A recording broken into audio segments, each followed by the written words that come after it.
우리는 하루에도 수십 번 소비를 합니다. 마트에서 장을 보고 커피를 사고 온라인 쇼핑을 하고 영화를 보고 배달을 주문합니다. 우리는 스스로 선택했다고 생각하지만 사실 그 선택에는 우리의 심리를 이용한 다양한 전략이 숨어 있을 수 있습니다. 오늘은 기업들이 자주 활용하는 소비 심리 10가지를 알아보겠습니다. 이 원리를 알고 나면 앞으로 물건을 살 때 한 번 더 생각하게 될 것입니다. 마트에 가면 우유나 달걀처럼 자주 사는 물건이 가장 안쪽에 있는 경우를 많이 볼 수 있습니다. 그 이유는 단순합니다. 우유를 찾으러 가는 동안 과자, 음료, 할인 상품 등 수많은 제품을 자연스럽게 보게 되기 때문입니다.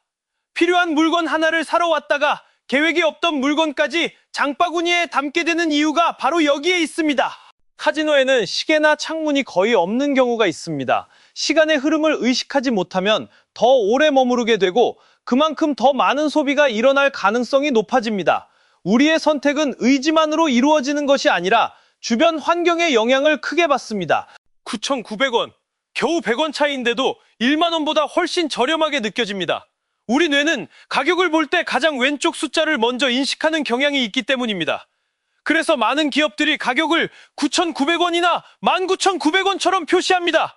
작은 차이가 큰 할인처럼 느껴지는 것입니다. 쇼핑을 하다가 이런 문구를 본 적 있으신가요?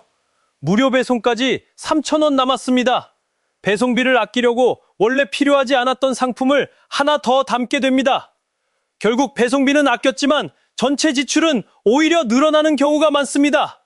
이것이 바로 손실을 피하려는 심리가 만들어낸 선택입니다. 사람들이 길게 줄 서 있는 식당을 보면 왠지 맛집처럼 느껴집니다. 많은 사람이 선택했다는 사실이 그 식당의 품질을 보장하는 것처럼 느껴지는 것입니다. 이를 사회적 증거라고 합니다. 하지만 줄이 길다고 해서 항상 최고의 선택은 아닙니다. 카페나 구독 서비스를 보면 대부분 세 가지 가격이 있습니다. 가장 저렴한 상품, 가장 비싼 상품, 그리고 그 가운데 있는 상품. 흥미롭게도 대부분의 사람들은 중간 가격을 선택합니다. 기업은 이 심리를 이용해 우리가 가장 선택하기 원하는 상품을 가운데 배치하는 경우가 많습니다.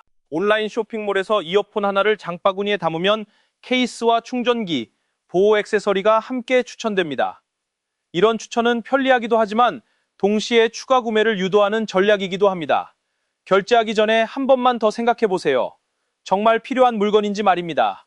헬스장 1년 회원권을 끊고도 잘 가지 못하는 경우가 있습니다. 재미없는 영화인데도 끝까지 보는 경우도 있습니다. 이미 돈을 썼다는 사실이 우리의 선택을 계속 붙잡기 때문입니다. 하지만 이미 사용한 돈은 돌아오지 않습니다. 중요한 것은 지금 어떤 선택을 하는 것이 가장 현명한가입니다. 오늘 소개한 심리들은 특별한 상황에서만 일어나는 일이 아닙니다. 우리가 매일 마주하는 마트, 쇼핑몰, 카페, 식당, 온라인 쇼핑에서 자연스럽게 경험하는 일들입니다. 이 원리를 알고 있다면 불필요한 소비를 줄이고 더 현명한 선택을 할 수 있습니다. 앞으로 물건을 살 때 단 한 가지 질문을 해보세요. 이건 정말 내가 필요한 걸까? 그 질문 하나가 여러분의 돈을 지켜줄 것입니다. 돈 모르는 순간 손해는 시작됩니다. 도움됐냐? 구독, 좋아요 눌러줘라.